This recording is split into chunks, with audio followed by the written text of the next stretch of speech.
Bonjour à tous, bienvenue sur ce live. Est-ce que tout le monde voit bien l'écran, le document partagé? On va commencer dans quelques instants. On va encore attendre quelques secondes et puis lancer le webinaire. N'hésitez pas à poser toutes vos questions. Ah super, vous voyez bien la diffusion. N'hésitez pas à poser toutes vos questions dans le chat au fur et à mesure. Lors de ce webinaire, on va avoir un sondage qui va se situer dans l'onglet. Vous pouvez déjà commencer à repérer cet onglet qui va se situer dans l'onglet en dessous de l'onglet chat. Je vous indiquerai quand est-ce qu'il faudra y aller. Et je pense qu'on va pouvoir y aller, Noémie. On est parti, c'est bon? C'est Super. bon, c'est parti. Je te remercie beaucoup. Et du coup, je vais te présenter, Marie. Et d'abord, bonjour à tous. Vraiment, merci beaucoup d'être avec nous ce matin et de nous donner l'occasion de cet échange, ou en tout cas de cette présentation. Et puis ensuite, un temps d'échange qui sera justement piloté par Marie. Ce qu'elle vous disait, n'hésitez pas à mettre les questions dans le chat. Elle va les suivre. Moi, je vais rester un peu concentrée sur ce que je vous présente et ce que je vous dis, mais Marie va suivre toutes les questions. Si jamais elle voit des choses qui méritent précision, elle vous le demandera aussi. Et puis comme ça, à la fin, on essaiera de faire quelque chose d'un peu interactif sur la partie questions-réponses. Je me présente rapidement. Je suis Noémie Royer, directrice du pôle expérience salariée au sein du cabinet Assemis, qui est un cabinet de conseil et de formation spécialisé sur l'expérience client et l'expérience salariée dont on va se parler aujourd'hui. Et puis, comme Marie a fait vite pour me passer la main, je vais la présenter aussi. Donc, m'a aidé dans la construction de ce webinaire et m'aide aujourd'hui pour son animation, Marie Le Goédec, qui est consultante au sein du cabinet et qui est aussi membre du pôle expérience salariée. Pas uniquement, Marie travaille sur l'expérience client et l'expérience salariée, mais est membre du pôle expérience salariée, ce qui m'aide bien. Très rapidement peut-être, surtout le chat, Marie surveille le chat, donc si vous avez des soucis, des questions, n'hésitez pas à passer par là. Si je vais trop vite aussi, n'hésitez pas. Vous dire rapidement comment j'ai imaginé vous présenter les choses ce matin. Donc l'idée, c'est de regarder sur les sujets d'expérience collaborateur ou d'expérience salariée, peu importe le terme, de regarder en fonction des résultats que vous souhaitez obtenir, quel type d'actions peuvent être mises en place pour se garantir une réussite ou en tout cas des résultats à mesure des moyens que vous allez engager dans vos actions. Du coup, la proposition, et qui était un peu d'ailleurs le texte qu'on avait mis de présentation du webinaire, la proposition, c'est d'abord de commencer par ce qui compte vraiment pour vos collaborateurs. On y passera quelques minutes, puis de regarder du coup, en fonction de ça, bien sûr, quel type d'objectif on peut se fixer quand on travaille à améliorer l'expérience salariée. Et une fois que ces objectifs sont déterminés, que vous êtes en mesure de déterminer vos objectifs, quel levier vous pouvez utiliser justement pour atteindre ces objectifs. On terminera par quelques éléments ou quelques conseils de notre part pour faire que ça marche, tout ça. Et puis ensuite, on aura ce temps que j'évoquais sur vos questions et sur vos remarques. Donc, premier sujet, ce qui compte vraiment pour vos collaborateurs. Et pour commencer, on vous propose donc, Marie, c'est là où toi, tu lances les sondages, c'est ça? Voilà, alors donc comme je vous l'ai expliqué, vous avez un petit onglet sondage juste en dessous de votre onglet chat. Et moi, je vais ouvrir les votes. Et la question qu'on voulait vous poser, c'est donc parmi les propositions qui s'affichent à l'écran, laquelle, à votre avis, a reçu plus de 75% des suffrages? Et j'ouvre les votes. Et est-ce que tu ouvres la deuxième en même temps, qui est la même question, mais avec moins de 25% des suffrages, ou il faut le faire un par un? On peut les ouvrir, les 2 en même temps si ça Vas-y, je pense que c'est pas mal si tu voilà. veux bien. Et pendant ce temps, moi, je vais lire les items pour que vous les ayez en tête tous. Donc là, l'idée, et je prendrai quelques instants pour vous dire sur quelle étude on s'appuie pour vous proposer ça.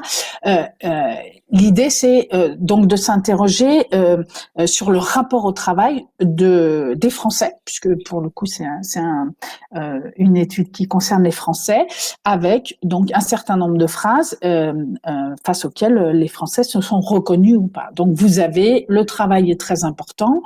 Je souhaite que le travail prenne moins de place dans ma vie. Un revenu élevé est très important. La sécurité de l'emploi est importante. La possibilité de concilier travail et vie familiale est très importante.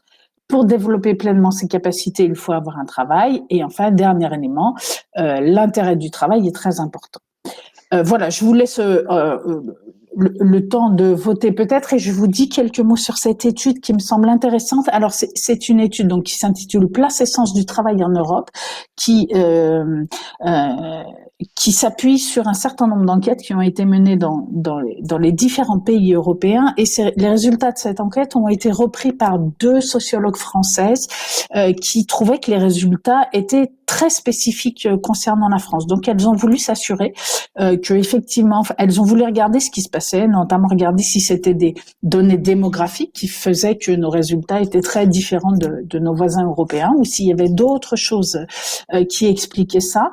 Et donc on va revenir là-dessus. Je vais notamment vous montrer ce qui nous distingue une fois qu'on aura terminé le sondage. Et je vous fais une petite précision. Je vous ai mis les sources de l'étude en bas à gauche de l'écran.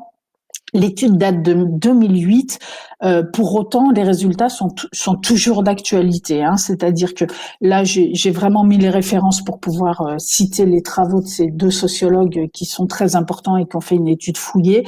Mais les enquêtes européennes qui sont réalisées se réalisent régulièrement. La dernière en date de 2017.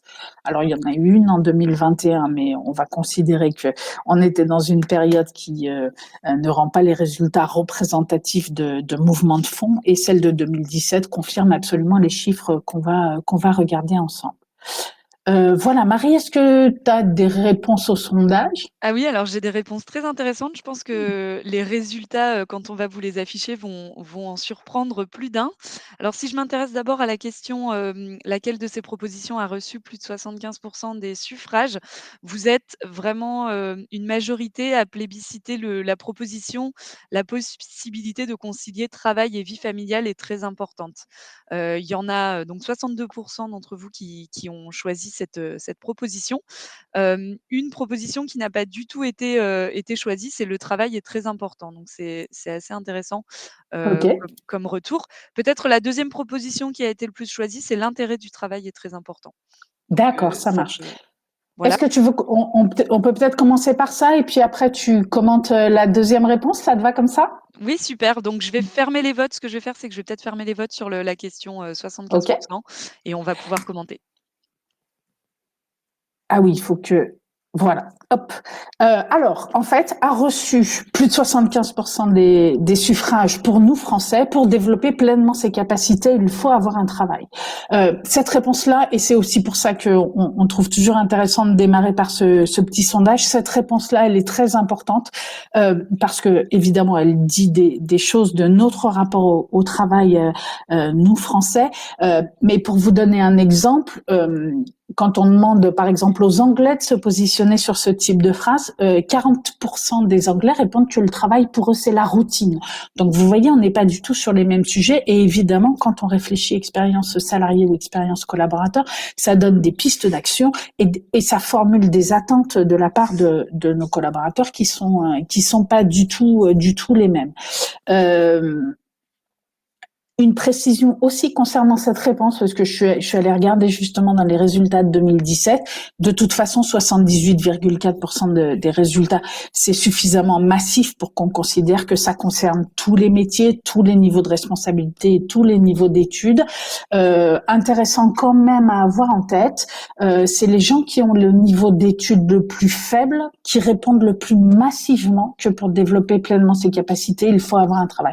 Donc, vous voyez, c'est vraiment pas du tout de temps en temps, on peut imaginer que c'est un truc de cadre. Voilà, c'est pas du tout le sujet. C'est vraiment quelque chose qui est très présent euh, pour nous tous Français.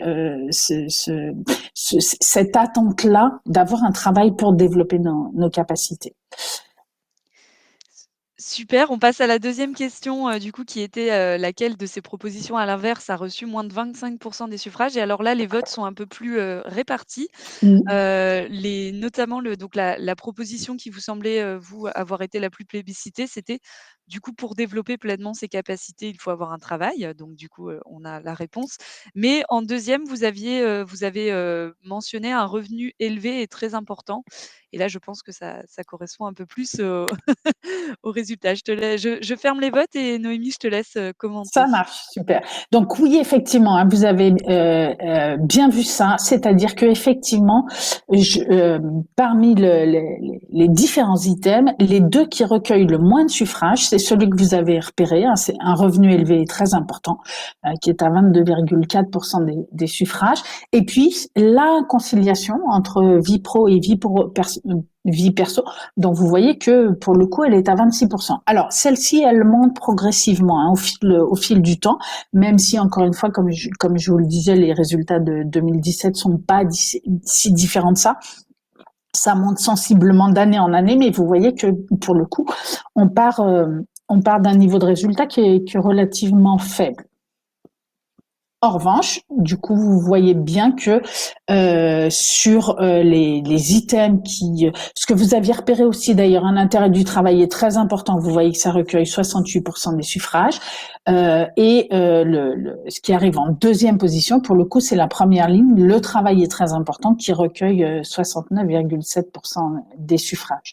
Petite chose sur laquelle j'aimerais attirer votre attention, c'est les deux premières lignes, à savoir que à la fois nous sommes très nombreux à dire que le travail est très important pour nous et en même temps, nous disons que nous souhaitons que le travail prenne moins de place dans notre vie.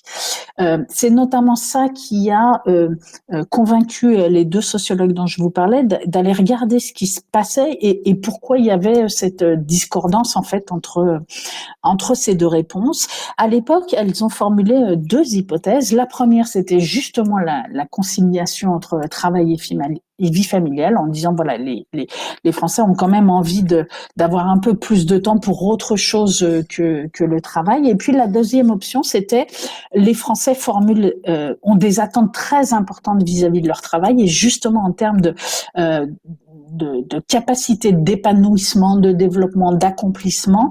Et ces attentes-là ne sont pas toujours satisfaites par le travail qu'ils exercent, ce qui crée de la frustration et du coup fait que, en même temps que le travail est très important pour eux, ils souhaitent qu'ils prennent moins de place. Ça, donc, je vous le disais, c'était en 2008. Il y avait ces deux hypothèses-là depuis. C'est surtout Dominique Méda, donc l'une de ces deux sociologues, qui a continué ces travaux-là et qui dit que pour elle, vraiment, c'est la deuxième option, c'est-à-dire une forme d'insatisfaction, le fait de vouloir vraiment se donner dans son travail, s'accomplir dans son travail et en même temps d'être plus ou moins empêché de le faire, que c'est plutôt ça, selon elle, l'explication qui justifie ces deux résultats-là, ce qui forcément nous intéresse nous beaucoup dès lors que on est sur le sujet de l'expérience salariée ou de l'expérience collaborateur, puisque on voit bien comment c'est à cet endroit-là qu'il y a certainement des choses à faire qui produisent les meilleurs résultats ou qui font que les moyens engagés en faveur de l'expérience collaborateur vont apporter vraiment des bénéfices aux collaborateurs et à l'entreprise. Voilà rapidement pour ce sondage. Ce que je vous propose maintenant, c'est de regarder une autre composante ou en tout cas une autre façon de regarder l'expérience salariée, c'est de considérer que c'est une expérience qui est multidimensionnelle. On en fait bien sûr tous l'expérience, c'est-à-dire que le simple fait de rentrer, de passer le seuil de notre entreprise ne veut pas dire que nous jetons à la poubelle et nous nous débarrassons de toutes nos composantes de personnalité. Et nous avons tout ça. Ce qui change la donne, bien sûr, c'est que certaines composantes de nos personnalités, certaines dimensions de l'expérience salariée sont plus importantes évidemment dans un cadre professionnel qu'elles peuvent l'être dans un cadre familial ou amical ou que sais-je. Mais c'est quand même intéressant de le regarder en se disant que un salarié, un collaborateur, enfin voilà, il va arriver avec toutes ses composantes en entreprise, une composante qui est celle du professionnel. Hein. J'arrive en tant que professionnel et donc ça, je vais le vivre dans mon rapport à mon métier, à mon travail quotidien. J'arrive aussi en tant que collaborateur, donc ça, c'est la dimension que je vais vivre dans mon rapport à mes collègues, à mes managers, à mon équipe et puis à mes collègues plus largement. Et puis d'ailleurs, si je travaille au contact de clients, il y a aussi toute cette sphère relationnelle-là. La dimension du salarié, là, on commence à être dans une dimension qui est plus dans un rapport à l'employeur. Je vais regarder notamment tout ce qui est conditions d'emploi, horaires, temps de travail, etc., etc. Et puis après, des dimensions qui sont plus light, mais qui existent tout de même. La dimension du particulier, ben, on l'a évoqué à l'instant, c'est-à-dire en tant que particulier, comment j'arrive à être à la fois un professionnel, mais aussi un père ou une mère, un conjoint ou une conjointe. Enfin voilà, comment j'arrive à articuler ma vie professionnelle avec les autres champs de ma vie. La notion de citoyen, évidemment, est de plus en plus qui intervient aussi dans la façon dont je vais évaluer mon expérience salariée. Et puis, même si je l'ai mis un peu de côté, le côté consommateur, non pas parce que quand on arriverait au travail, on se positionnera en tant que consommateur, mais parce que les habitudes que nous avons en tant que consommateurs, par exemple sur les services qui nous sont délivrés, la façon dont ils nous sont délivrés, le fait que maintenant il y a beaucoup de self-care dans l'expérience que je peux vivre en tant que cliente ou en tant que consommatrice, forcément me font avoir un certain nombre d'attentes aussi, y compris dans la sphère professionnelle. Donc voilà, je vous proposerais bien d'avoir en tête aussi toutes ces dimensions-là ou toutes ces composantes-là qui font l'expérience salariée, même si, c'est ce qu'on vous a précisé sur la droite de l'écran, même s'il y a des choses à regarder qui sont plus importantes.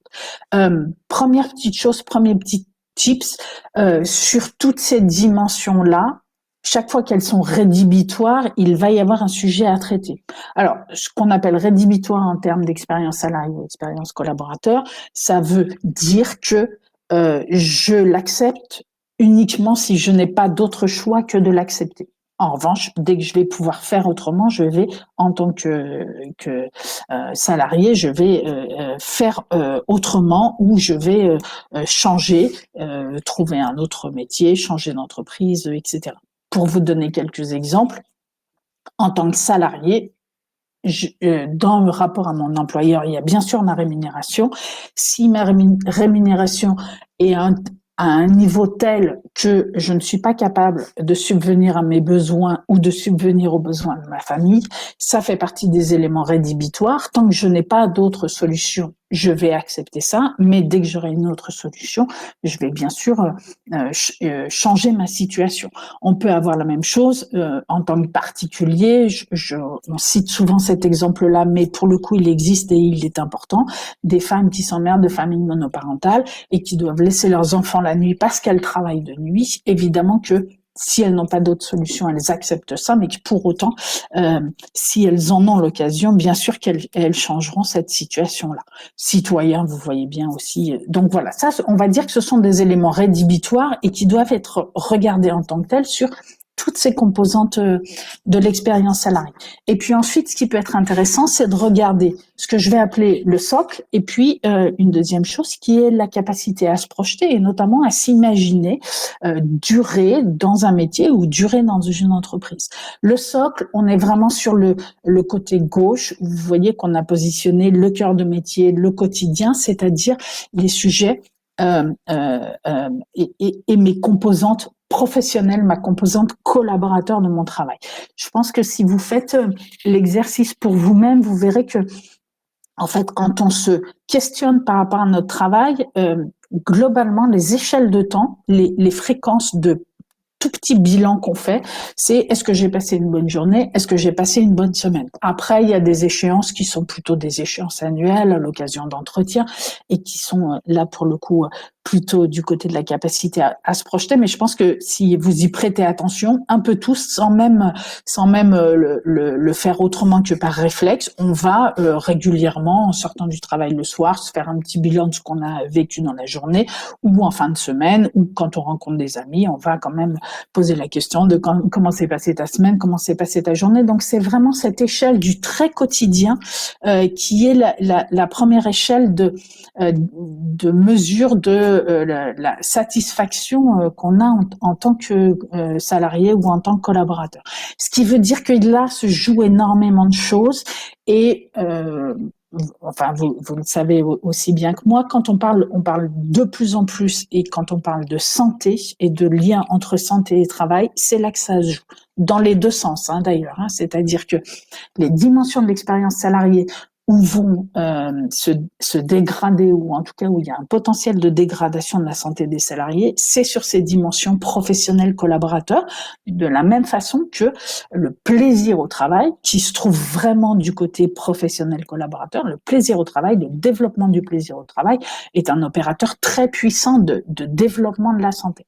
Donc voilà, donc là on a le socle, et par ailleurs, c'est aussi un socle pour l'entreprise puisque c'est quand même à cet endroit-là, c'est-à-dire quand je m'adresse à mes salariés en tant que professionnels et en tant que collaborateurs, c'est à cet endroit-là qu'on parle création de valeur, qu'on parle utilité du travail, qualité du travail, productivité. Donc vraiment, il y a énormément de choses qui se jouent à cet endroit. Et puis ensuite, il y a plutôt ce que donc on a regroupé sous l'appellation capacité à se projeter, qui est plutôt je prends du plaisir ou au contraire, je ressens beaucoup de déplaisir dans mon quotidien de travail. Et par ailleurs, qu'est-ce qui se passe pour moi si je réfléchis à la suite?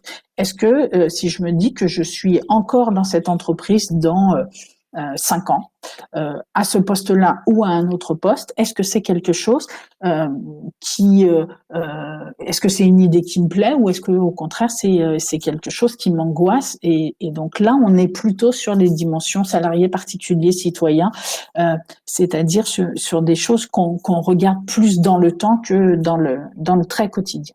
On vous a précisé aussi qu'il y avait plusieurs choses ou différentes choses à regarder. Bien sûr, le métier, l'emploi, l'entreprise. Le métier, là encore une fois, on est vraiment dans le quotidien, dans ce pourquoi j'ai été formé, dans l'intitulé de mon poste, dans ce que je fais tous les jours et ce que je fais avec mes collègues et avec mon chef. L'emploi, on est plutôt sur des sujets de contrat de travail, de statut, de rémunération, etc. Et puis l'entreprise, là, je vais regarder aussi, par exemple en tant que citoyen, l'objet social de mon entreprise, son empreinte sociétale, sociale, environnementale. Voilà, tous ces sujets-là de comment l'entreprise elle-même se positionne dans la société et qu'est-ce que ça me fait à moi de voir mon entreprise se positionner ainsi. Est-ce que c'est un objet de fierté ou est-ce qu'au contraire c'est quelque chose qui me pose problème? Donc voilà une deuxième façon de regarder un peu ce qui compte aux yeux ce qui compte pour vos collaborateurs et ce qui peut être utile pour formuler des objectifs en matière d'expérience collaborateur. Si on veut le synthétiser un peu, et en tout cas simplifier un peu ce sujet-là, on peut le regarder avec ces quatre grands champs d'expérience qui vont pouvoir aussi être des champs d'action.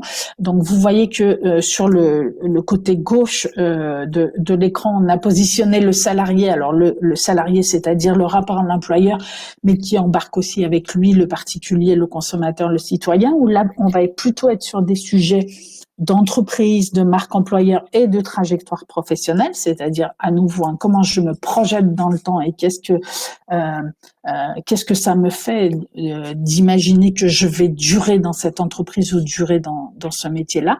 Et puis de l'autre côté, on a positionné des sujets qui concernent plus le professionnel et le collaborateur au sens de travailler dans un environnement relationnel, où là, on va y positionner les relations professionnelles et le quotidien de travail.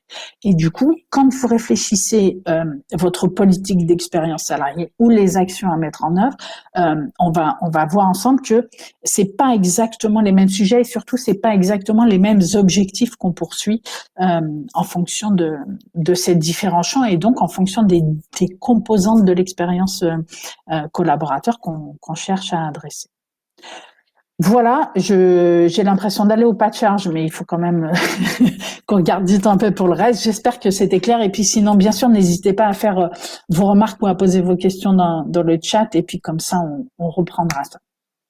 Alors, une fois qu'on a regardé ça, on peut s'interroger sur la façon de formuler des objectifs. Et là, pour le coup, je vous proposerais bien de regarder ça en regardant quelles sont les grandes problématiques qu'on peut adresser au travers de l'expérience salariée, et puis ensuite, à partir de ces problématiques, comment on va en faire des objectifs. Globalement, on peut dire qu'on a quatre grandes familles de problématiques, une qui concerne tout ce qui est management des talents et des compétences, développement des compétences, etc., qui vont passer par votre attractivité, votre capacité à intégrer vos collaborateurs, à les fidéliser, et puis bien sûr tout le volet du développement des talents et des compétences que vous avez en interne. Ça, on va dire que c'est une première grande famille de problématiques. La deuxième serait plutôt liée à la mobilité, alors qu'elle soit géographique, qu'elle soit hiérarchique, qu'elle soit fonctionnelle, mais y compris dans les pratiques aussi, toutes les modifications régulières de pratiques professionnelles qui demandent de la mobilité au sein même de l'exercice de son métier. Troisième famille, qui est aussi extrêmement importante, qui est troisième famille de grandes problématiques, c'est l'engagement, où là on va avoir le projet d'entreprise et comment, en tant que membre de l'équipe de direction, je fais en sorte que l'ensemble de mes collaborateurs comprennent le projet d'entreprise et le trouvent suffisamment porteur pour y adhérer et se fédérer autour de ce projet d'entreprise.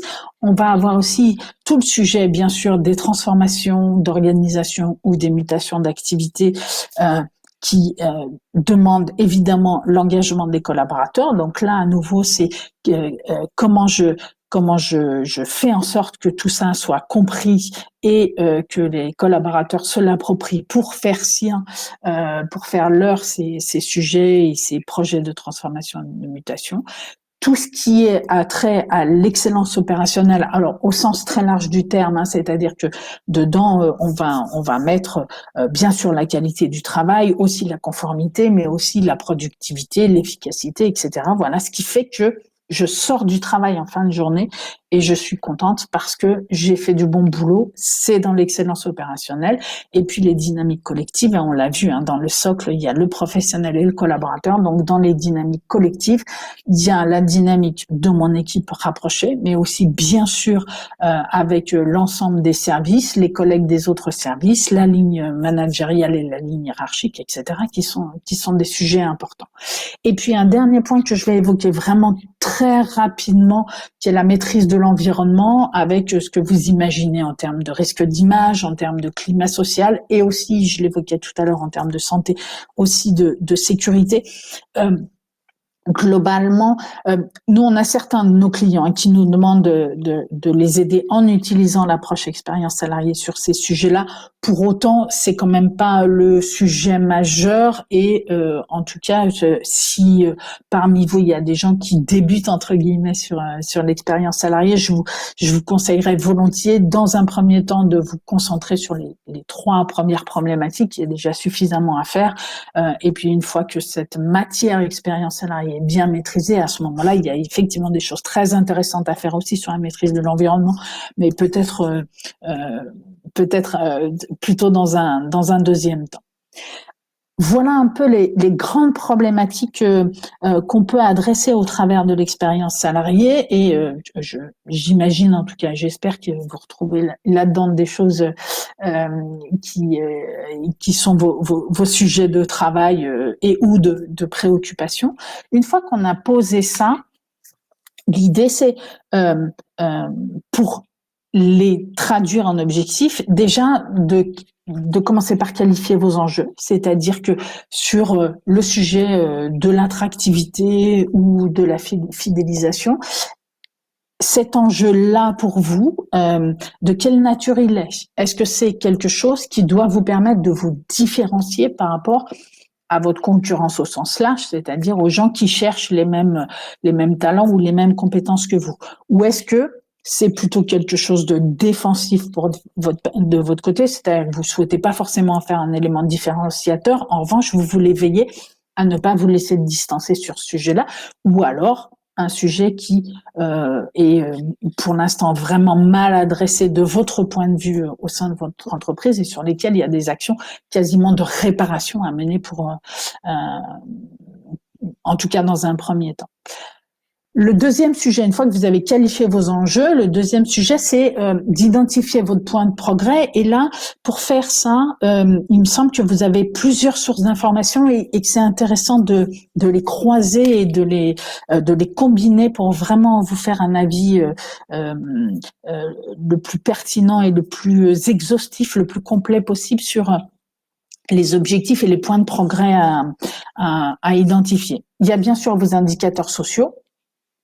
Et évidemment, quand on parle d'expérience salariée, parmi les premiers indicateurs sociaux, mais ce ne sont pas les seuls, le turnover, l'absentéisme, bien sûr, si on est sur des sujets d'attractivité, d'identifier le nombre de candidatures spontanées, quand vous publiez une annonce, le nombre de réponses qui correspondent au poste, enfin voilà, des choses que vous connaissez aussi bien que moi, donc je vais passer vite. Mais en tout cas, c'est vrai que c'est une bonne source d'information, vos indicateurs sociaux. Une deuxième très bonne source d'information, mais qui est aussi généralement déjà bien utilisé, c'est tout ce qui est enquête et baromètre collaborateur. Et puis après, deux autres qui, de notre point de vue et de notre expérience, viennent vraiment bien compléter ce dispositif et justement permettre d'avoir vraiment une vision complète du sujet. D'abord, c'est de bien penser à utiliser les remontées terrain que vous font vos managers et vos acteurs RH. On a beaucoup tendance à juger que seuls les chiffres disent la vérité et du coup de temps en temps à oublier d'écouter nos collègues ou nos collaborateurs quand ils remontent des éléments du terrain. Franchement, c'est très dommage de se passer de ça parce que mine de rien, là-dedans il y a une source d'information. Alors j'y reviendrai après puisqu'on va prendre quelques exemples. Ça ne veut pas dire toujours que l'analyse qu'ils vont vous remonter de tel ou tel problème ou tel sujet est forcément soit complète, soit entièrement pertinente et éclairée parce que ils ne sont pas forcément experts du sujet qu'ils vont vous remonter. En revanche, ce qui se passe sur le terrain, ce qu'ils entendent, ce qu'ils voient, avant même de chercher à l'analyser, tout ça, ce sont des informations extrêmement importantes et nous, on le voit de temps en temps en entreprise où on a tendance à le mettre un peu de côté ou à ne pas l'exploiter suffisamment parce que il y a des chiffres, des enquêtes et des baromètres. Et c'est vraiment dommage parce que c'est un bon complément. Et puis le quatrième dont je parlerai tout à l'heure rapidement pour vous en donner des exemples. Le quatrième, c'est le diagnostic immersif. Alors, là pour le coup, l'idée, c'est d'être sur le terrain aux côtés des collaborateurs en utilisant éventuellement des techniques un peu particulières qui permettent vraiment de se mettre à la place du collaborateur et de pouvoir adopter son point de vue pour comprendre et expliciter la situation et qui sont aussi des choses sur certains sujets, j'y reviendrai dans les exemples après, sont vraiment importants. Voilà, donc ça, ce sont les sources d'information qui doivent vous permettre d'identifier où sont vos points de progrès. Donc, choisir une problématique, donc dans une famille, une des problématiques. Moi, la question du choix me semble importante parce que sinon, comme je ne connais pas d'entreprise qui ait des moyens illimités à mettre ni sur l'expérience salariée ni sur autre chose d'ailleurs, si vous cherchez à embrasser trop large, vous allez devoir éparpiller vos moyens, vous n'en verrez pas de résultat et au final, vous aurez de plus en plus de mal à obtenir des moyens pour agir parce que les résultats ne se verront pas ou seront trop faibles pour que tout le monde puisse les voir. Donc vraiment, moi, mon conseil, c'est de choisir, de prioriser, de sélectionner pour mettre les moyens dont vous disposez au service d'un ou deux sujets sur lesquels vous attendez vraiment des résultats et à partir de ça, de donner à voir que effectivement, quand on intervient sur l'expérience salariée, ça produit des résultats, ce qui normalement doit vous permettre d'obtenir une reconduction de vos moyens d'une année sur l'autre. Donc, choisir les problématiques qui sont importantes pour vous, les qualifier. Dans ces problématiques-là, identifier vos points de progrès et puis ensuite, prioriser selon vos enjeux, selon les moyens engagés pour atteindre les objectifs et aussi, dernier petit point par rapport à ça, pour équilibrer entre le quick win, le court terme, le moyen terme, le long terme. Si vous avez que des actions de long terme, c'est pareil. Là, en termes d'engagement des équipes, y compris de vos équipes ou des équipes RH en termes d'obtention de moyens, de reconduction de moyens, etc., sur des sujets qui ne sont qu'à long terme, c'est souvent assez difficile de pouvoir tenir la distance. Si vous arrivez à écrire des démarches dans lesquelles vous avez aussi des quick wins qui permettent de rassurer tout le monde sur le fait que effectivement on a engagé des actions et que ça marche et que ça commence à porter ses fruits, c'est quand même mieux pour pouvoir pérenniser vos démarches d'expérience salariée. Une fois qu'on a dit ça, comment on passe de la problématique à l'objectif? Alors, on vous a pris 3 exemples, ou en tout cas, on s'est dit qu'on vous partageait 3 exemples. C'est évidemment pas exhaustif, et du coup, peut-être que vous n'allez pas retrouver ce qui vous intéresse, vous, plus particulièrement. Je vous propose, si jamais vous avez d'autres sujets que vous souhaitez qu'on aborde avec Marie, là encore de les mettre dans le chat. Le fait de prendre des exemples et donc de cibler, ça permet de rentrer plus dans le concret. Donc c'est le parti qu'on a pris. Maintenant, s'il y a des sujets qui sont pour vous importants en ce moment et que vous souhaitez qu'on aborde, on pourra le faire sur le moment des questions-réponses. Premier exemple que j'ai intitulé comme ça des recrutements pas au niveau parce que c'est globalement au départ ce qu'on avait un peu entendu et surtout ce qu'on avait entendu c'est au sein de cette entreprise vraiment quelque chose qui était très alarmant pour eux qui était qu'ils perdaient plus de la moitié de leurs nouveaux embauchés au bout d'un mois. Pour vous situer un petit peu l'activité de l'entreprise, donc avec des agences et des services, de la commercialisation de services avec pas mal de contraintes réglementaires. Voilà pour vous en dire quelques mots. Et du coup, la première question a été effectivement, la première approche de ça a été de se dire qu'il y avait une problématique de recrutement et que donc il fallait améliorer la qualité du recrutement, améliorer sa pertinence, etc. Donc, gros travail fait par la DRH de ce point de vue-là, sans que les résultats soient très flagrants sur cette difficulté de perdre leurs nouveaux embauchés. Du coup, le deuxième temps a été un temps où ils se sont beaucoup penchés sur le parcours d'intégration des jeunes embauchés et pour le coup, enfin pour avoir vu ce qui avait été fait, vraiment il y a eu un énorme travail de fait. Le résultat était assez bluffant, mais là encore pas de résultat. Donc on n'était pas très loin du découragement. Et il se trouve que pour un autre sujet, nous étions dans l'entreprise et nous faisions ce que je vous évoquais tout à l'heure, c'est-à-dire un diagnostic immersif qui n'avait pas vocation à comprendre ce sujet-là, mais qui avait plutôt vocation, il y avait un grand projet de transformation en préparation et qui avait donc plutôt vocation à regarder du point de vue des collaborateurs ce qui allait marcher en termes de transformation ou ce qui au contraire pouvait constituer des freins et qu'il fallait traiter. Donc voilà, donc en tout cas, nous on était là aux côtés des salariés à comprendre le métier, le travail, les conditions d'exercice du travail, les relations professionnelles de leur point de vue à eux pour cette mission qui nous avait été confiée.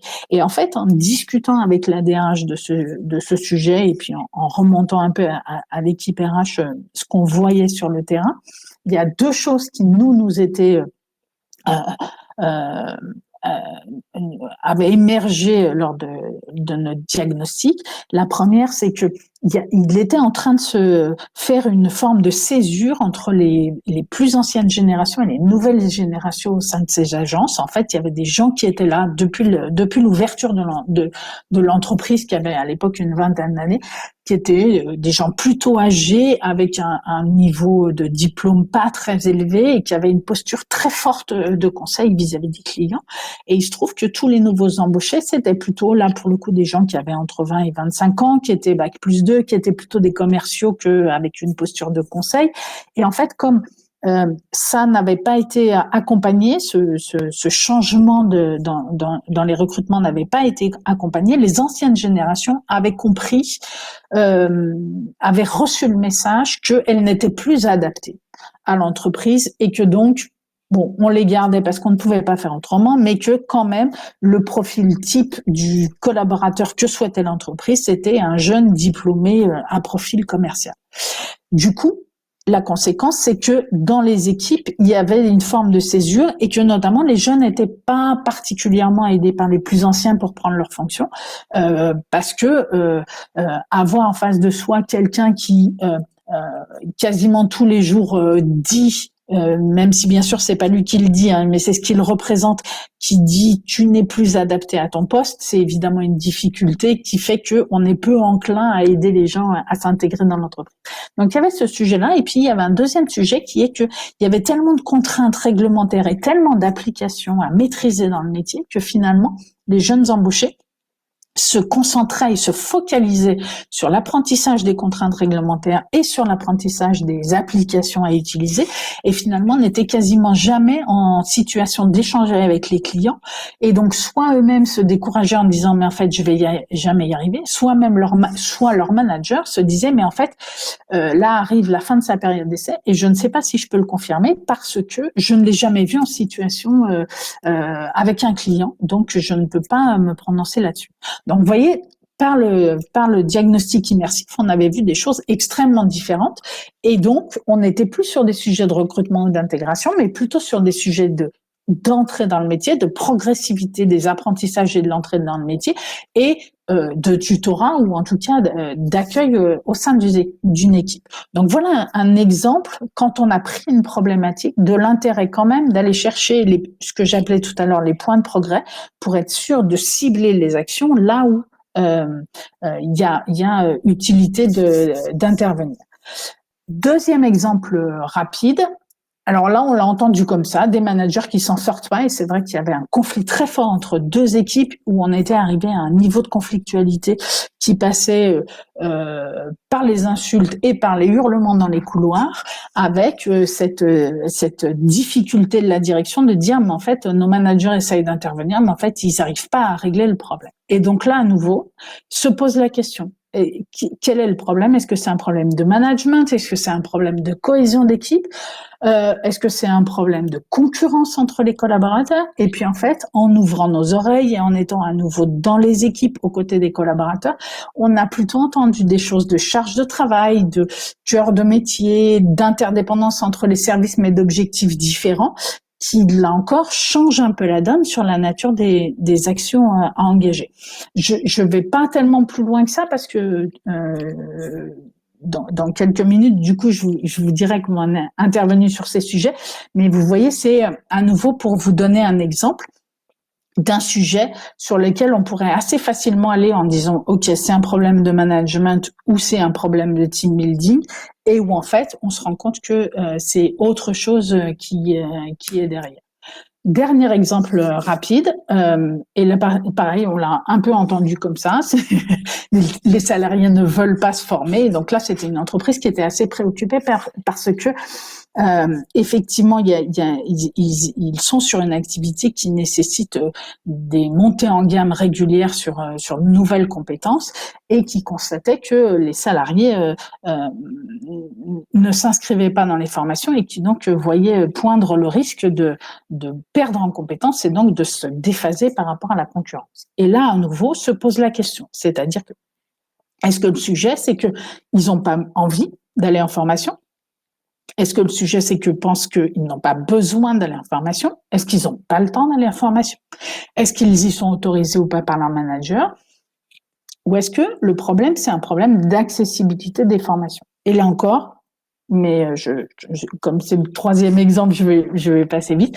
Là encore, vous voyez bien que, évidemment, en fonction de ce qu'on va identifier comme point de progrès, on va pas du tout mettre en face les mêmes actions et les mêmes démarches. Voilà pour tracer un peu rapidement comment partir de vos problématiques spécifiques, comment les choisir et arriver, ou en tout cas en termes de méthodologie, arriver à des objectifs pour pouvoir vraiment cibler et affecter vos moyens à ces sujets-là pour obtenir les résultats que vous attendez. Une fois qu'on a dit ça, du coup, c'est intéressant d'aller regarder les leviers qui peuvent être mis en place. Alors, si je reprends ma présentation de tout à l'heure avec le salarié d'un côté, le professionnel de l'autre et les 4 grands champs d'intervention qu'on peut regarder, les 4 grands champs d'action. Après, on pose les actions et vous voyez qu'il y en a une myriade. Donc là encore, ça milite, en tout cas de notre point de vue, ça milite en faveur du fait de bien choisir ses objectifs pour pouvoir ensuite aller chercher l'action ou les quelques actions qui vont vous permettre de tenir vos objectifs. Le document est en téléchargement, donc je vais, si vous avez envie de prendre le temps de lire tout ça à tête reposée, et puis par ailleurs ça doit pas être exhaustif, mais si vous avez envie de le lire à tête reposée, vous avez le document à votre disposition. On va pas le faire là en séance. En revanche, ce que je vous propose, c'est à partir de cette grille-là, de vous expliquer ou en tout cas de vous partager ce que justement dans les 3 cas précédents, on a mis en place ou en tout cas on a aidé l'entreprise à mettre en place pour traiter son sujet. Alors, le premier cas, vous vous souvenez, c'est nos jeunes collaborateurs qui, pour la moitié d'entre eux en tout cas, ne tiennent pas tellement plus d'1 mois et où, dans ce que nous, on avait récupéré à l'occasion de notre diagnostic immersif, on avait entendu 2 choses. La première, c'est qu'en fait, il y avait tellement d'applications et de contraintes réglementaires à connaître que 1 mois ne suffisait pas pour tout ingurgiter et faire ses preuves. Et la deuxième, c'est que il y avait ce malentendu vis-à-vis de la génération la plus ancienne qui facilitait pas du tout l'intégration et l'accueil des jeunes embauchés dans l'équipe. Donc, première chose à faire, là pour le coup, réinstaller chacun dans son rôle et reconnaître ses apports. Ça a été, mine de rien, plutôt simple parce que d'abord toute l'entreprise était préoccupée de cette difficulté et donc par l'intermédiaire de la ligne managériale de faire passer le message aux plus anciens que non seulement ils étaient un capital extrêmement important pour l'entreprise mais que en plus c'est parce qu'ils étaient là que l'entreprise pouvait se permettre d'embaucher des beaucoup plus jeunes, beaucoup moins expérimentés avec des profils commerciaux parce qu'ils savaient que les anciens allaient pouvoir leur apporter la posture du conseil, la culture du conseil, la culture de l'entreprise, etc. Donc, premier sujet, redire les choses et installer ça, ce qui a permis notamment de retravailler le sujet de l'accueil et du tutorat et de le faire avec les managers et aussi avec cette ancienne génération pour que vraiment ils puissent prendre, tout le monde puisse prendre sa part à l'intégration des plus jeunes au sein de l'entreprise. Donc ça a été le premier sujet. Puis après, il y avait bien sûr quand même ce sujet-là de foultitude de contraintes réglementaires, foultitude d'applications à maîtriser et risque de découragement du jeune embauché ou incertitude côté manager sur la capacité pour le jeune embauché à s'approprier l'ensemble des éléments et, une fois ces éléments-là appropriés, à être dans une relation client qui soit une relation satisfaisante. Et du coup, on a utilisé pour ça alors, le document est tout petit, mais s'il vous intéresse, je l'ai assez largement présenté et abordé dans un précédent webinaire sur les managers de proximité, où là, pour le coup, le schéma est gros. Donc, si ça vous intéresse, surtout n'hésitez pas. C'est pareil, le document est en téléchargement dans le webinaire manager de proximité, si vous voulez vous approprier ça. Je vous donne l'idée en quelques mots. L'idée, c'est de dire que quand on apprend un métier, pour passer de novice à expérimenté. Il y a différentes phases à mettre en œuvre, que les modalités d'apprentissage ne sont pas du tout les mêmes d'une phase à l'autre. Et donc, on a travaillé ça avec l'équipe RH évidemment, et avec les tuteurs et avec le management pour bien séquencer les apprentissages et surtout pour donner la visibilité là-dessus, ce qui tranquillisait le jeune embauché en disant j'en suis là, mais c'est normal que j'en sois là et donc ma progression va continuer. Puis tranquilliser aussi son manager pour suivre les étapes de la progression. Donc vous voyez des choses très opérationnelles, très simples, ciblés et qui en revanche ont produit des résultats extrêmement intéressants puisque cette entreprise a vu son taux d'échec en fin de période d'essai redescendre au niveau qui était globalement les standards du marché dans son activité. Le deuxième exemple, si vous vous en souvenez, c'était nos équipes qui s'entendaient pas très bien et des managers qui étaient en difficulté pour y apporter une réponse.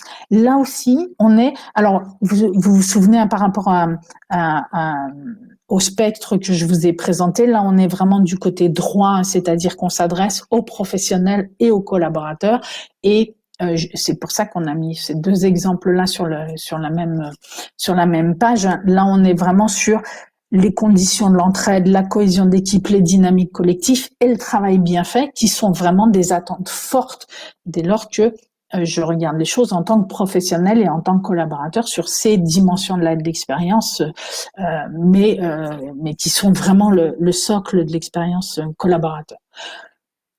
Donc, vis-à-vis des managers et de ces équipes-là qui ne parvenaient pas à se parler autrement qu'en criant très fort et voire en s'insultant, la première chose qu'on a faite, c'est alors au travers d'ateliers, on a fait différents ateliers, mais l'objectif de l'atelier, c'était de pouvoir redire le rôle de chacun.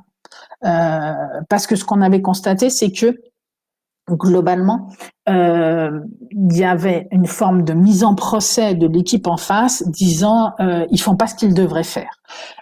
Et donc, chacun étant bien sûr dépendant de l'autre en termes de travail, de résultats du travail, et avec un reproche adressé qui est que l'équipe en face ne fait pas son travail, ce qui m'empêche moi de faire le mien correctement. Donc, on a fait ces ateliers-là pour replacer les rôles et notamment pour identifier ce qui dans chaque équipe était le cœur de métier, c'est-à-dire ce sur quoi ils étaient attendus particulièrement, les objectifs qui étaient fixés aux équipes et traiter à partir de ça, d'abord lever les malentendus, c'est-à-dire que ces deux équipes-là n'avaient pas le même cœur de métier et n'avaient donc pas du tout les mêmes objectifs, n'étaient pas du tout attendus sur les mêmes sujets de la part de la direction.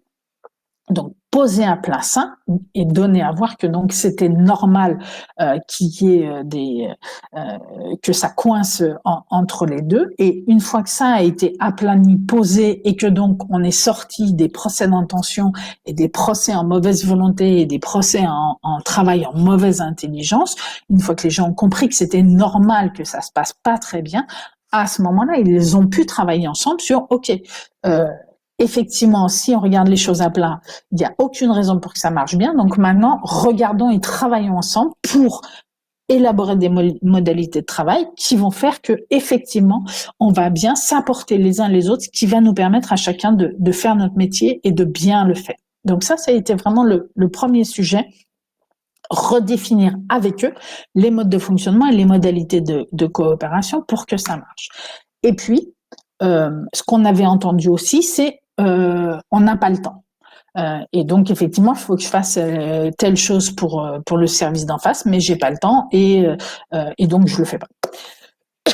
Et du coup, indépendamment du sujet de coopération et de remettre les équipes en situation de travailler ensemble, on ne pouvait pas passer sous silence quand même ce sujet-là de la charge de travail.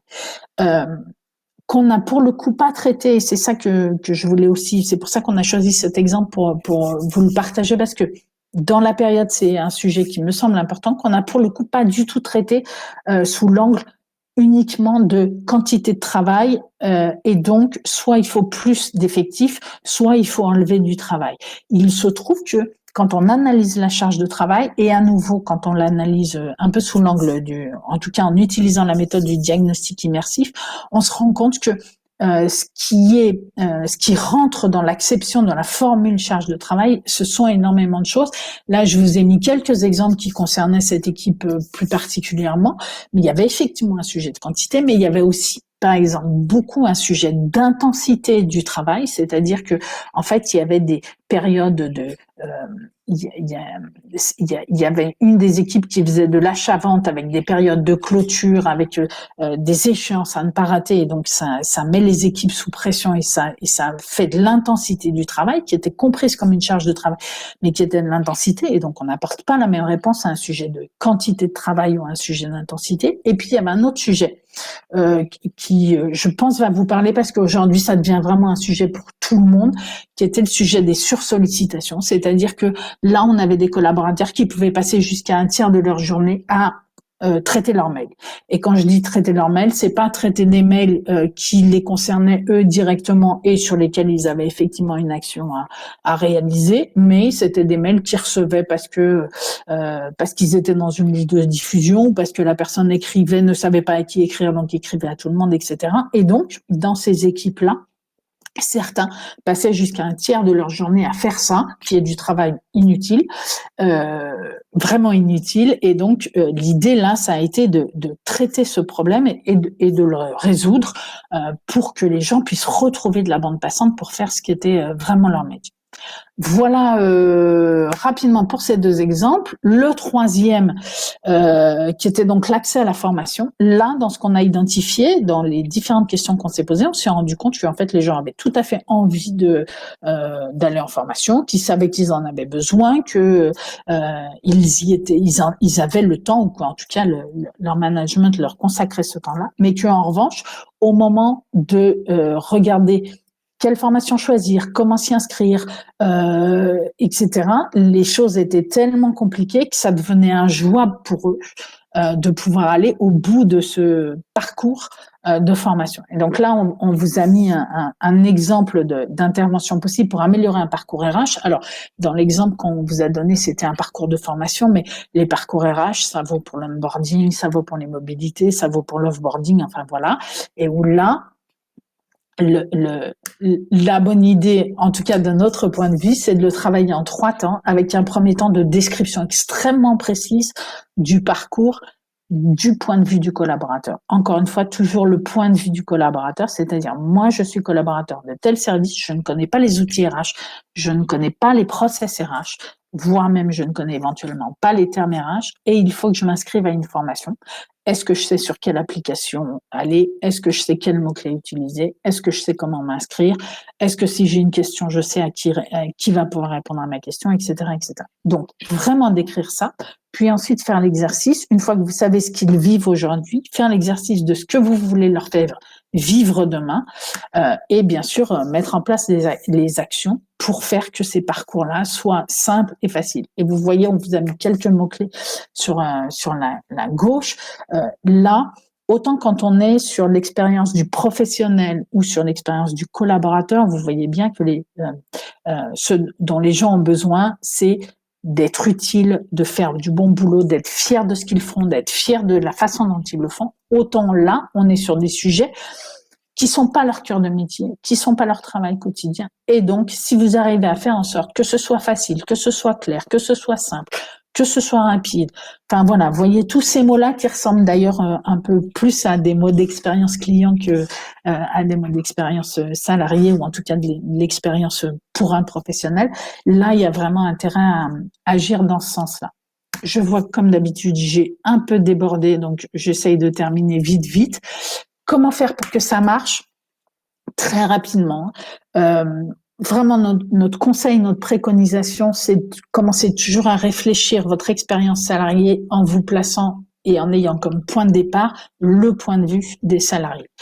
Ça, c'est première chose. Deuxième, et sur laquelle j'ai beaucoup insisté aussi, qui est de jamais oublier le professionnel derrière le salarié. C'est pas forcément super facile, hein, parce que quand on exerce une fonction RH, mine de rien, ce sur quoi on a les leviers et où on a vraiment à la fois l'expertise, les leviers, la capacité à faire, etc. C'est quand même plutôt dans la relation entre le salarié et son employeur, sur les politiques de rémunération, sur les politiques de mobilité, sur la formation, etc., etc.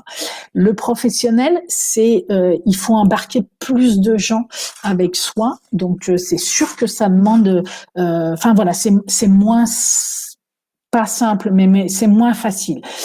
Pour autant, c'est aussi pour ça qu'on a pris bien le temps au début de notre présentation avec Marie de vous donner à voir ce qui compte pour les collaborateurs. Le professionnel, c'est quand même vraiment c'est l'expérience quotidienne et donc c'est important que vous pensiez au professionnel qui est derrière le salarié. Et puis le troisième point, associer autant que faire se peut vos collaborateurs à vos démarches en faveur de l'expérience salariée, justement pour qu'ils aient leur point de vue. Quelques mots-clés rapides, proches, tangibles, réels, quotidiens. Quoi que vous fassiez, pour que ça marche, c'est-à-dire que pour que vos collaborateurs en perçoivent les effets et que ça modifie leur expérience collaborateur ou leur expérience salariée, il faut qu'ils puissent, j'allais dire, le toucher du doigt. Et donc, il faut que ça change des choses ou que ça éclaire des choses de leur journée de travail quotidienne ou de leur semaine de travail ou de leurs relations proches. Mais voilà, chaque fois que vous arrivez à faire des choses qui vont faire que ça se voit, que ça se touche du doigt et que enfin voilà, oui c'est ça, vraiment très proche, très tangible, très concret. Au plus vous vous donnez des chances que du coup vos collaborateurs en voient les effets et que donc ça produise les effets que vous attendiez. Voilà, j'ai l'impression d'avoir fait un sprint. Merci Noémie, on va passer au temps de questions. Du coup, alors peut-être, donc on a 2 grandes questions qui se sont dégagées, du chat. Peut-être juste avant, de mentionner ces 2 questions. Moi, en t'écoutant parler, j'ai un point qui revenait où je me dis que c'est peut-être, très rapidement, hein, pour pas abuser du temps, de donner quelques précisions. Est-ce que tu peux nous dire comment est-ce que finalement on évalue une politique d'expérience salariée par rapport à ce qu'on avait indiqué notamment dans le Oui. descriptif de ce webinaire? Comment est-ce qu'on fait finalement pour savoir, notamment dans le cadre, de politiques d'expérience salariée qu'on aurait déjà mises en place, ce qui fonctionne de ce qui fonctionne pas et comment est-ce qu'on fait finalement pour l'évaluer? Oui, oui, tu as raison, effectivement, ça fait partie des choses qu'on avait dit qu'on aborderait. Alors, parce que et c'est important, tu as raison parce que une politique d'expérience salariée, si je remonte un peu en arrière sur le panorama, une politique d'expérience salariée, c'est jamais une politique qu'on fait.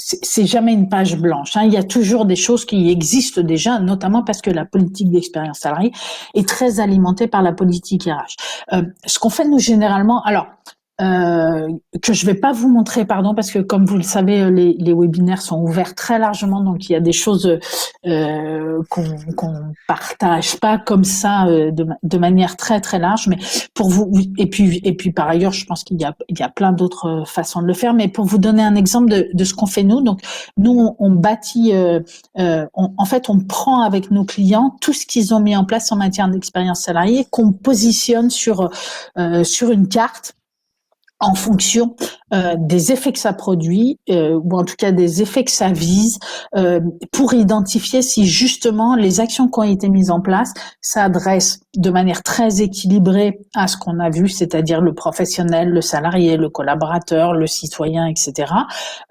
Ou est-ce que certains pans de l'expérience salariée sont oubliés, et je pense notamment pour le faire assez régulièrement, justement ce que je disais sur le côté professionnel, c'est-à-dire ce qui se passe dans ma journée de travail, comment je suis à capacité de bien faire mon travail, comment je suis fière du travail que je fais et de la façon dont je fais mon travail. Tous ces sujets-là, qui sont pas des sujets directement à la main des RH ou uniquement à la main des RH, sont parfois un peu oubliés. Et comme c'est le socle, si c'est pas du tout traité ou s'il y a une vraie insatisfaction de ce point de vue-là, à ce moment-là, ça fait que les autres actions de politique expérience salariée sont regardées un peu avec défiance, comme si c'était une forme de pas de poudre aux yeux, mais enfin voilà, ça prend moins bien du fait que les gens ne sont pas satisfaits de leur quotidien de travail. En tout cas, pour répondre à ta question, donc c'est prendre les différentes actions qui sont déjà en place en faveur de l'expérience salariée, que ce soit des actions RH, des actions de management, des actions sur le quotidien de travail, sur l'excellence opérationnelle, etc. Et de regarder un peu en fonction de ce qu'elles visent et de ce qu'elles permettent de faire, de les positionner un peu sur une matrice pour voir si certains champs ne sont pas couverts qui mériteraient de l'être pour faire en sorte que le dispositif dans son ensemble fonctionne correctement. Super, merci.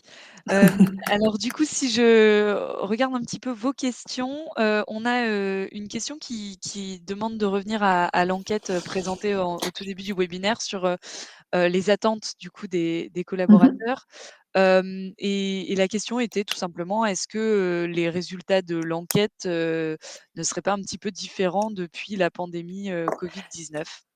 Alors bien sûr, hein, de la même façon que l'enquête a été publiée début 2008 et certains s'en souviennent peut-être, certainement, en tout cas moi je m'en souviens. En 2008, on a eu une crise financière qui a vraiment effondré un certain nombre de pans de l'activité et qui ont conduit les salariés à être extrêmement inquiets de leur avenir professionnel et de leur capacité à conserver leur métier. Et ça avait changé la donne du tout au tout en quelques mois. Et puis, sorti de la crise, c'est revenu progressivement à la normale. Là, effectivement, vous avez totalement raison. La crise de la Covid a forcément modifié la donne. Ce qu'il faut qu'on attende de voir, c'est si quelle est la partie qui va transformer durablement les choses, notamment dans les attentes vis-à-vis du travail, et quels sont les éléments qui vont finir par se gommer pour retomber sur une situation qui est celle que j'évoquais, qui est près 2008, mais qu'on retrouve aussi, hein, la dernière enquête date de 2017, on retrouve globalement les mêmes tendances. Ce qui est à peu près sûr en revanche, parce que ça c'est tout à fait culturel et donc d'une génération à l'autre on le passe à nos enfants. Ce qui est à peu près sûr, c'est que le fait que le travail soit très important, que l'intérêt du travail est très important, que on considère tous qu'il faut avoir un travail pour développer pleinement ses capacités, ça il n'y a pas vraiment de raison que ça change. Et je vais même aller à l'inverse, c'est-à-dire que on voit bien comment suite à la crise, enfin si tant est qu'elle soit terminée, mais en tout cas là sur nos sorties de crise, on voit bien comment euh, on a dans nos entourages, et nous on le voit évidemment beaucoup dans les entreprises, il y a beaucoup de démissions en ce moment, comment le sens du travail a pris une importance qui est, ou en tout cas arrive sur le devant de la scène.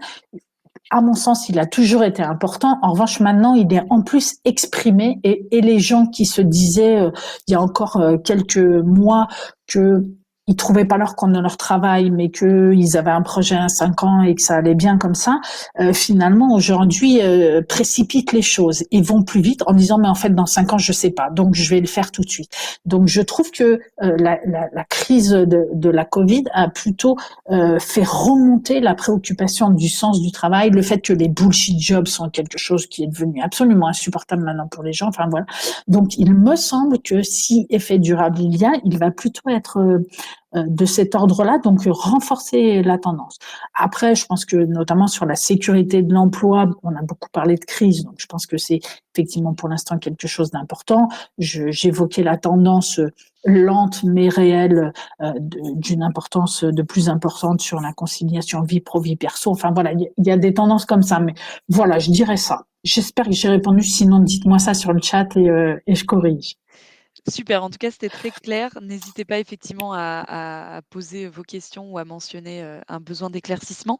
On avait donc une deuxième question, qui émergeait dans le chat, un peu plus, assez spécifique. En fait, pour une problématique d'amélioration de l'expérience collaborateur, des équipes qui Mhm. seraient à l'international, notamment en Europe, quelle Mhm. serait est-ce que tu aurais une recommandation, d'objectifs et d'actions à engager?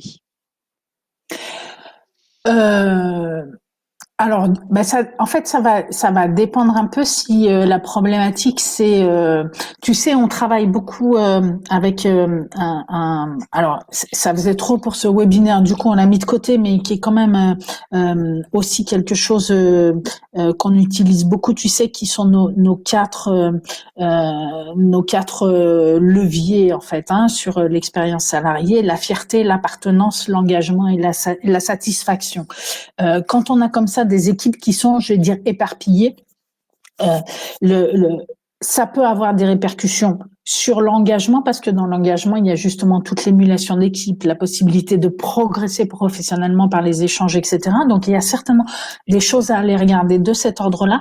Et puis, du côté de l'appartenance, évidemment, hein, parce que pour se sentir appartenir à une organisation, il faut non seulement qu'elle nous fasse la place, qu'elle nous montre que nous avons notre place, et quand il n'y a pas possibilité de le faire physiquement, du coup, il faut trouver d'autres modalités pour le faire. Et non seulement il faut que mon entreprise me montre que j'ai toute ma place en son sein, mais il faut en plus que moi je puisse apporter quelque chose. Il faut que je puisse avoir une contribution et idéalement que cette contribution ne soit pas que la contribution de mon métier de tous les jours, mais que je puisse proposer des améliorations, prendre des initiatives, proposer des idées, etc.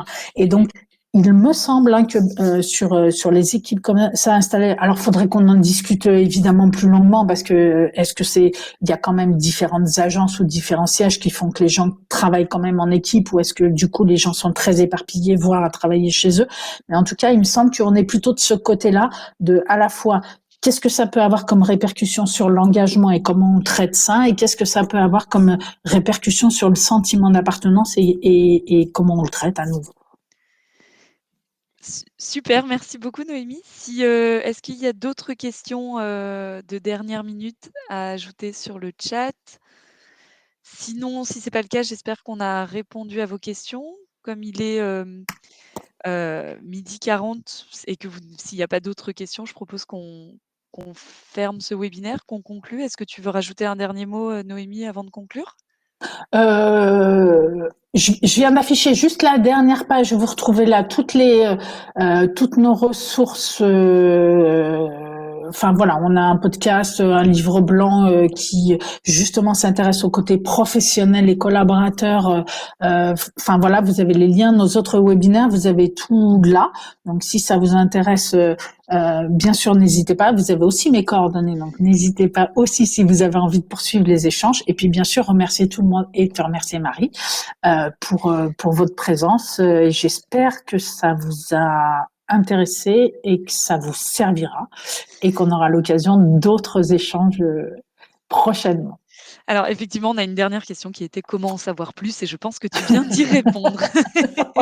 Donc Donc vous c'est avez toutes nos publications et mes coordonnées, donc vraiment n'hésitez pas. C'est avec grand plaisir toujours pour parler de ces sujets-là. super, n'oubliez pas que le support est donc, bien téléchargeable, dans l'onglet, juste en dessous de l'onglet, sondage sur lequel vous avez cliqué plus tôt. Merci beaucoup pour votre participation et d'avoir joué le jeu du sondage. Et je vais donc, conclure cette diffusion. Merci Merci beaucoup. beaucoup Marie. Au revoir à tous. Au revoir à tous.